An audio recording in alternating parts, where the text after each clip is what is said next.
Sahabat dan saudaraku, mari menggunakan waktu mempelajari firman Tuhan hari ini.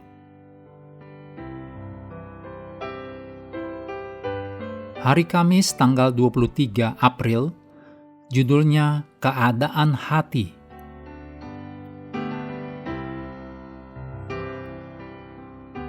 Kita mulai dengan doa singkat yang didasarkan dari Lukas 11 ayat 28. Yang berbahagia ialah mereka yang mendengarkan firman Allah dan yang memeliharanya. Amin.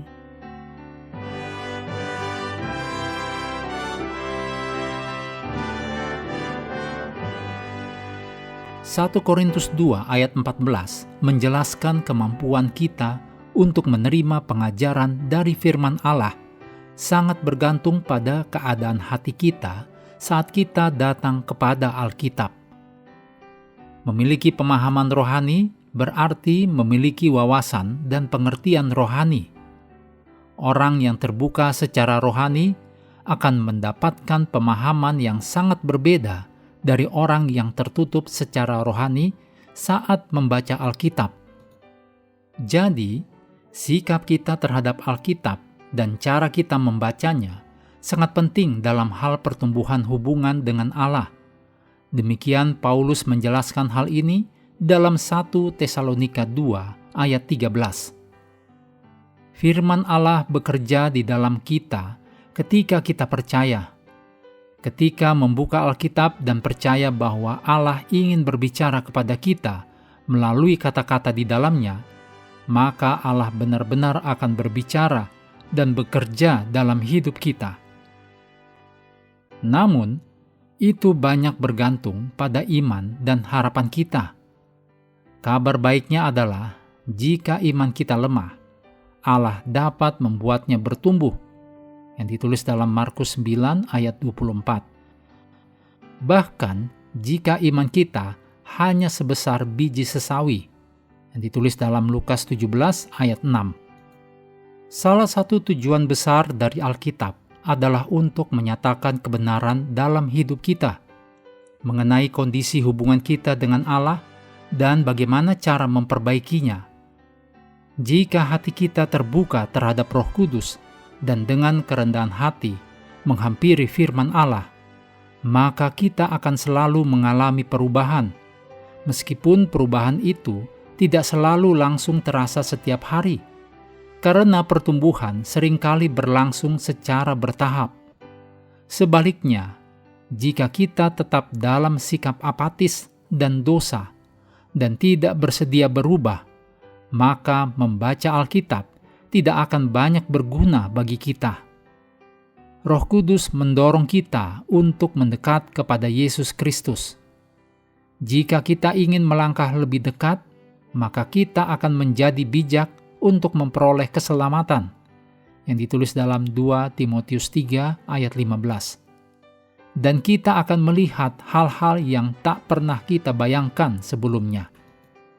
Mari periksa keadaan hati dan pikiran kita saat membaca Alkitab.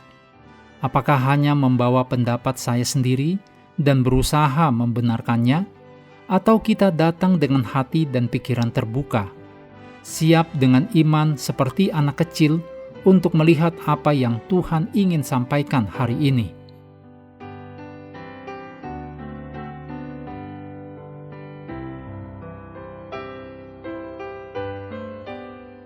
Berikut ini kutipan Roh Nubuat disadur dari The Desire of Ages, halaman 390 dan 391. Alkitab menulis tentang kehidupan Kristus yang memberi hidup kepada dunia.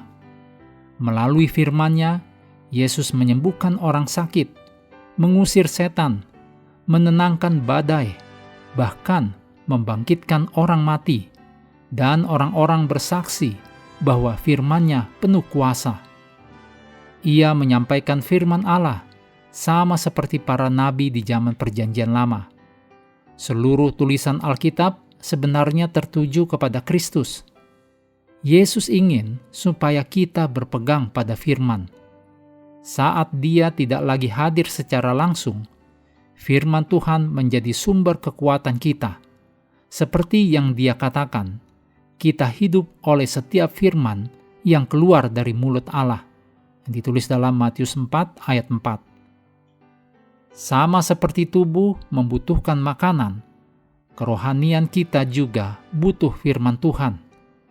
Masing-masing orang memerlukan firman Allah untuk dirinya sendiri, tidak bisa bergantung pada orang lain. Karena itu, saat membaca Alkitab, mintalah pertolongan Roh Kudus. Ambil satu ayat, pikirkan baik-baik, renungkan sampai kita benar-benar mengerti maksud dan tujuan Allah yang ditulis dalam firman-Nya, sampai firman itu terasa hidup dan menjadi milik kita sendiri.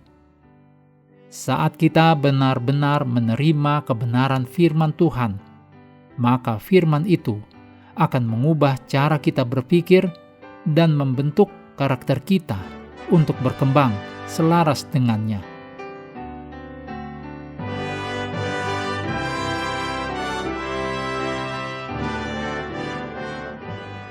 Menutup pelajaran hari ini, segala pujian kita naikkan hanya kepada Tuhan yang telah memberikan Roh Kudus untuk menyertai dan mengajari kita firman kebenaran.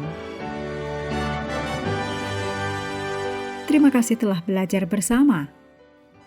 Tuhan memberkati kita semua.